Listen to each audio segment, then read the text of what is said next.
उत्तराखंड में आई तबाही से देश और दुनिया के संवेदनशील लोग दुखद विस्मय में हैं। ये वाजिब है कि कुदरती कहर के आगे समूची मानवीय व्यवस्था बेबस हो जाए, लेकिन सवाल ये भी कि क्या इस तरह के हादसे की वजह सिर्फ कुदरत का अपना स्वभाव है? पहली बार में इसका जवाब हाँ में आ सकता है, लेकिन ये भी कि अगर मानवीय हसरतों और स्वार्थों पर लगाम लगाई जा सके तो क्या कुदरती कहर के इस असर को काफी हद तक कम नहीं किया जा सकता? ये रिपोर्ट देखिए। क्या खतरनाक आ रहा है ये। अरे जल्दी आ। ओ भाई साहब,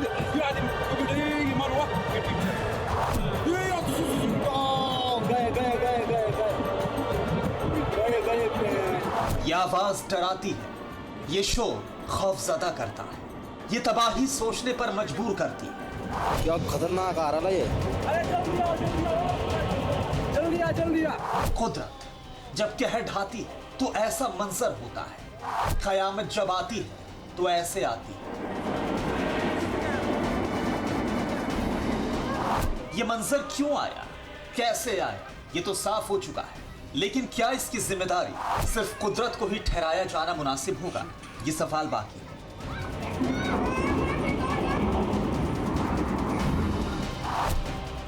सवाल यह भी कि उत्तराखंड में बार बार तबाही क्यों आती है? क्या इस तबाही की वजह सिर्फ ग्लेशियर है, या फिर यह सैलाब और यह तबाही कुदरत के कानून में इंसानी दखल का नतीजा है? इन सवालों का जवाब हिमालय की उन्हीं बर्फीली चोटियों में मिल सकता है जो हजारों साल से बर्फ की सफेद चादर को सीने में समेटे हुए है। इसलिए सबसे पहले यह जानना जरूरी है कि ग्लेशियर होता क्या है।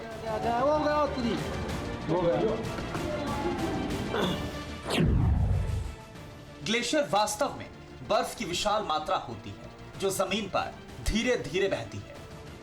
आसान शब्दों में यूं समझिए कि ग्लेशियर बर्फ की सिल्ली की तरह होते हैं जो आकार में लाखों गुना बड़े होते हैं।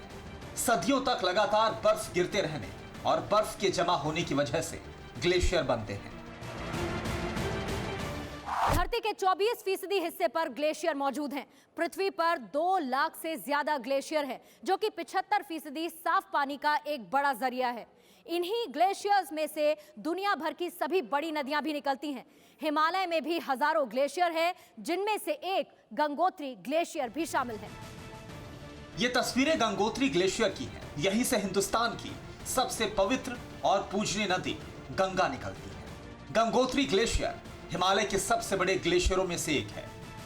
गंगोत्री ग्लेशियर करीब 30 किलोमीटर लंबा और 2 से 4 किलोमीटर चौड़ा है।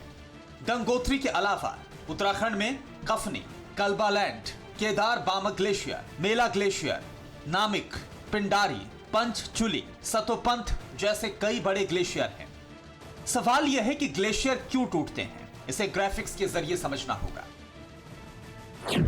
पहाड़ की 2 चोटियों के बीच बर्फ जमा होने के बाद ग्लेशियर बनते हैं। दशकों तक लगातार बर्फ गिरने की वजह से बर्फ सख्त होती जाती है। पूरी तरह से बर्फ की सिल्ली की तरह का आकार लेने के बाद ग्लेशियर खिसकने लगता है, क्योंकि लगातार बढ़ते वजन की वजह से ग्लेशियर की सबसे निचली सतह पर जमी बर्फ पिघलने लगती है, जिसके बाद ऐसा मंजर होता है। धरती का सीना चीरकर बर्फीला सैलाब आगे बढ़ता है।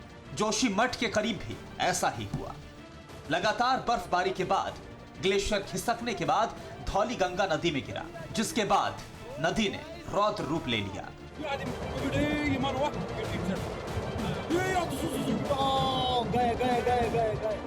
बीते कुछ सालों से ग्लेशियर पिघलने की वजह से दुनिया के अलग अलग हिस्सों से तबाही की तस्वीरें सामने आती रही हैं। उत्तराखंड में शायद ये पहली बार है जब इस तरह का हादसा हुआ है, लेकिन जिस रफ्तार के साथ हिमालय के ग्लेशियर पिघल रहे हैं, बड़ा सवाल यह है कि क्या यह भविष्य में बड़ी तबाही की तरफ इशारा नहीं कर रहा? दुनिया में तीसरे ध्रुव के तौर पर जाने जाने वाले हिमालय पर ग्लोबल वार्मिंग का जबरदस्त प्रभाव पड़ रहा है।